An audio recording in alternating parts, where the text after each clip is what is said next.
రాజ్యమేది లేదు గాని రాణిలాగా చూసుకుంటా, కోట కట్టలేను గాని కళ్ళల్లో నిన్నే దాచుకుంటా. రాత ఎట్లా రాసి ఉన్నా ఆ మార్చి నీతో రాసుకుంటా. స్వర్గమంటూ ఉన్నదంటే అది నీతోనే ప్రతిరోజు పంచుకుంటా.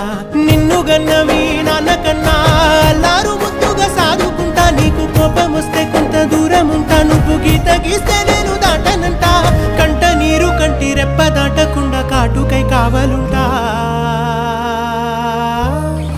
రాంబాయి నీ మీద నాకు మనసాయనే, ఏనాడు నిన్ను వీడిపోని నీడైతనే.